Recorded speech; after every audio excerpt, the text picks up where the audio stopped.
ایک شریف نوجوان جسے قدم قدم پر سنگسار کیا گیا۔ ظالم معاشرے کی ناانصافیوں، کرپٹ پولیس اور دولت مند بدماشوں نے اسے بھی ایک غنڈہ بننے پر مجبور کر دیا۔ اور جب ایک شریف انسان جرائم پیشہ بن جائے تو وہ سب غنڈوں سے زیادہ خطرناک ہو جاتا ہے۔ ایک بدقسمت نوجوان جسے جرم کی دلدل نے ایک آتش فشاں بنا دیا۔ بدلے کی آگ میں جلتے ایک شریف نوجوان کی کہانی۔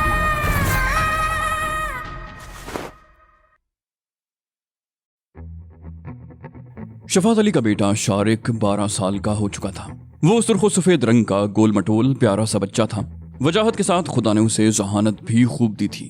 پڑھنے لکھنے میں اسے بڑی دلچسپی تھی۔ عمر کے لحاظ سے اسے 6ٹھی کلاس میں ہونا چاہیے تھا، لیکن اس نے 2 مرتبہ ڈبل پروموشن لی تھی اور اب 8ویں کلاس میں تھا۔ پڑھائی کے علاوہ وہ باپ کے کاروبار میں بھی خاصا مددگار ثابت ہو رہا تھا۔ وہ اسکول سے چھٹی کر کے گھر آتا تو سب سے پہلے گھر میں بیٹھ کر اپنا ہوم ورک کرتا، پھر دکان پر چلا جاتا۔ دکان سے واپس آنے کے بعد شارق کچھ دیر آرام کرتا اور پھر پڑھنے کے لیے بیٹھ جاتا۔ سکینہ بھی میٹرک پاس تھی۔ وہ بھی بیٹے کی پڑھائی میں دلچسپی لیتی اور فارغ وقت میں اسے پڑھاتی رہتی۔ مریم کی بیٹی رضیہ 10 سال کی ہو چکی تھی۔ وہ 5ویں کلاس میں تھی۔ شام کو وہ بھی شارق کے ساتھ بیٹھ کر پڑھتی رہتی۔ وہ سردیوں کا موسم تھا، بارشیں شروع ہونے والی تھیں۔ لوگ اپنے اپنے مکانوں کی چھتیں وغیرہ مرمت کروا رہے تھے تاکہ بارش میں مکان کو نقصان نہ پہنچ سکے۔ قدیم شہر کے مکانات صدیوں پرانے تھے۔ کچھ لوگوں نے تو پرانے مکانات توڑوا کر ان کی جگہ نئے مکان بنوا لیے تھے، لیکن 80% مکان اب بھی ویسے ہی تھے جنہیں آثار قدیمہ میں شمار کیا جا سکتا تھا۔ بعض مکان تو کھنڈروں کا منظر پیش کر رہے تھے، لیکن ان میں بھی لوگ رہائش پذیر تھے۔ ہر سال بارشوں کے موسم میں کئی مکان گرتے تھے اور کئی جانیں ضائع ہوتی تھیں۔ اس مرتبہ بارش بھی قیامت خیز ہوئی تھی۔ مسلسل 3 دن سے جاری رہنے والی موسلا دھار بارش نے زندگی کا سارا نظام درہم برہم کر کے رکھ دیا تھا۔ شہر کی سڑکیں کئی فٹ پانی میں ڈوبی ہوئی تھیں اور نہروں اور دریاؤں کا منظر پیش کر رہی تھیں۔ نشیبی علاقے تو مکمل طور پر پانی میں ڈوب گئے تھے۔ پانی گھروں میں گھس آیا تھا۔ جن کے مکان 2 منزلہ تھے وہ لوگ اوپر والی منزل پر منتقل ہو گئے تھے۔ اس طوفانی بارش سے زندگی کا تمام کاروبار معطل ہو کر رہ گیا تھا۔ شفاعت بھی 3 دن سے گھر میں بند تھا۔ مریم بھی ان دنوں اپنی بیٹی کے ساتھ انہی کے گھر میں تھی۔ ان 3 دنوں کے دوران اسے گھر سے باہر نکلنے کا موقع بھی نہیں ملا تھا۔ اور پھر تیسرے دن 4 بجے کے قریب مریم کی گلی میں رہنے والے ایک آدمی نے آ کر اسے اطلاع دی کہ مریم کے مکان کے ایک کمرے کی چھت گر گئی ہے۔ مریم سر پیٹ کر رہ گئی۔ شفاعت برستی بارش میں مریم کو ساتھ لے کر اس کے گھر کی طرف روانہ ہو گیا۔ تنگ سی گلیوں سے گزرتے ہوئے بھی ڈر لگ رہا تھا کہ کوئی مکان ان کے اوپر نہ آ رہے۔ وہ بڑی مشکل سے مریم کے گھر تک پہنچ سکے۔ مریم کا مکان صرف 2 کمروں پر مشتمل تھا اور سامنے مختصر سا صحن۔ مکان بہت قدیم تھا۔ اس کی دیواروں کی اینٹیں بھری ہو چکی تھیں۔ چھت اس کمرے کی گری تھی جس میں مریم اپنی بیٹی کے ساتھ سویا کرتی تھی۔ یہ ان دونوں ماں بیٹی کی خوش قسمتی تھی کہ وہ پچھلے 3 دن سے شفاعت کے گھر میں تھیں، اور اگر وہ اپنے گھر میں ہوتی تو چھت کے ملبے کے نیچے دب کر ختم ہو چکی ہوتی۔ بارش اگرچہ اب بھی تیز تھی، لیکن محلے کے چند آدمی وہاں جمع ہو گئے۔ انہوں نے ملبے میں سے بچا کچا سامان نکال کر دوسرے کمرے میں پہنچا دیا، لیکن بارش کی وجہ سے بہت سا سامان ضائع ہو چکا تھا۔ بارش کا زور تیسرے روز آدھی رات کے بعد ہی ٹوٹا۔ 2 دن بعد جب بارش تھم گئی اور بادل چھٹنے کے بعد آسمان پر سورج چمکنے لگا تو مریم بھی اپنے گھر آ گئی۔ گھر میں بھرا ہوا پانی نکالنے اور سامان سنبھالنے میں اسے 2 دن لگ گئے۔ تقریباً 2 مہینے کے بعد کمرے کی نئی چھت ڈالی گئی۔ اس دوران مریم دوسرے کمرے میں رہ رہی تھی۔ سکینہ اور شفاعت نے بے حد اصرار کیا تھا کہ وہ ان کے گھر میں رہے، لیکن اس نے اپنے ہی گھر میں رہنے کو ترجیح دی۔ مکان کے مسئلے پر شفاعت کا مقدمہ ہائی کورٹ میں چل رہا تھا۔ 1 سال اور گزر گیا۔ سلمان کی جعل سازیوں اور چالاکیوں سے مقدمے کی کارروائی طول پکڑتی گئی۔ وہ سردیوں کی ایک ٹھٹھری ہوئی شام تھی۔ آسمان سیاہ بادلوں سے ڈھکا ہوا تھا۔ تیز ہوا سے سردی میں کچھ اور بھی اضافہ ہو گیا تھا۔ موسم کے تیور بتا رہے تھے کہ بارش کسی بھی وقت شروع ہو سکتی تھی اور اس سے سردی کی شدت میں مزید اضافے کا امکان تھا۔ بازاروں کی رونق سرے شام ہی اجڑنے لگی تھی۔ بھاٹی چوک پر بھی اس شام روزانہ جیسی رونق نہیں تھی۔ پان کی دکانوں کے سامنے اور 1-2 ریستورانوں میں کچھ منچلے بیٹھے ہوئے تھے۔ شفاعت بھی دکان کھولے بیٹھا تھا۔ وہ عام طور پر رات 12:30 بجے تک دکان کھولے رہتا تھا، لیکن اس رات 10 بجے کے قریب ہلکی بوندا باندی شروع ہوئی تو اس نے دکان بند کر دی اور گھر آ گیا۔ شارق اس وقت تک جاگ رہا تھا۔ شفاعت، سکینہ اور شارق نے اکٹھے بیٹھ کر کھانا کھایا۔ کھانے کے تھوڑی دیر کے بعد سکینہ نے چائے بنا لی۔ اس دوران بارش کسی حد تک تیز ہو چکی تھی۔ سکینہ نے کمرے کا دروازہ بھیڑ دیا اور وہ چائے کی چسکیاں لیتے ہوئے باتیں کرنے لگے۔ سکینہ اور شفاعت دیر تک باتیں کرتے رہے۔